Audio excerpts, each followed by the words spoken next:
Hello everyone and welcome to the channel again. Now today I've got an exciting new game that I can't wait to play. I ordered this in lockdown, lockdown 1 that is, in the United Kingdom, thinking I'd have loads of time to play it then, but for some odd reason that escaped me.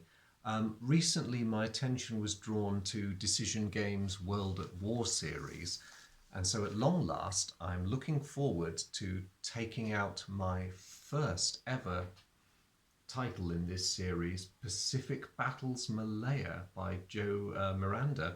Now, he's a very, very prolific designer. He's put out a lot of games, and this is, as I say, my first foray into World at War. I am looking forward to getting into this because, like a good magazine game, you get some lovely, interesting articles, commentary, not just on the Malaya campaign, but on various subjects. So it's a good deal, really. Um, but this I've heard interesting things about, so I can't wait. So, in addition to the magazine, you get the rule book. It's nice, Type 95, my favourite tank of the war. Probably a bit kind of me to call it a tank, but they're cute. It's a lovely photo of Mountbatten trying to reach his arm down into the hatch of a captured one that just emphasises their cuteness, sweet little things. Anyway, you get your rule book. It's fairly straightforward. Now, this is the fourth iteration of, the fourth episode, I should say, in a series that the designer's created. So he's got a combat system which he's devised called the Pacific Battles System. And the first part of the rule book, pretty much all of it, is devoted to the generic series rules. So the idea is that you have a series that covers combat across the Pacific and the Far East, which is a clever idea.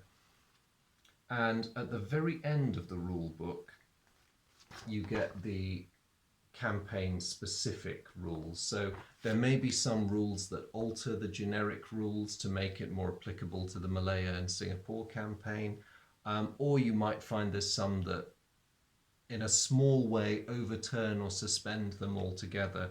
But it seems to be only a couple of pages of those, so I'll have a read through, see what I think. But it's a short rule book, only about 16 pages, including the campaign-specific rules and charts, so that's rather good. In my excitement, I've already begun punching some of them out. But you can see, again, for a magazine game, this comes with lovely, beautiful, chunky counters, and I like the little artwork. A bit perturbing that the British have been given Japanese Nate fighters with British roundels, but that was probably just some minor oversight. The Japanese at least turn up with their Betty bombers, which is right.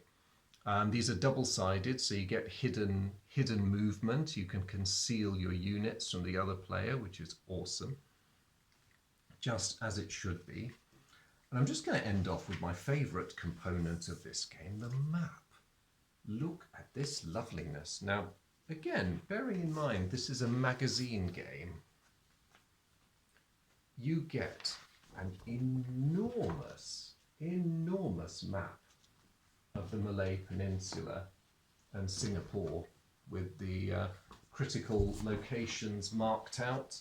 The terrain is very beautifully illustrated, everything is clear, and even if I do a quarter, fold it most of the way up so you can see what I'm blathering on about and just waving this huge sheet of paper at you in an excited manner. You've got a plethora of helpful player aids all over the place. Different types of terrain, holding boxes for your aircraft. It's very professionally done, very, very beautiful. And there, of course, handily enough, is the object of the whole business. Singapore, mighty, mighty Singapore. So whether I'm attacking or defending it or doing both, I really look forward to having a bit of fun with this. Only one complaint about the map from the first look. People still can't spell town names in Malaya. They just simply cannot do it.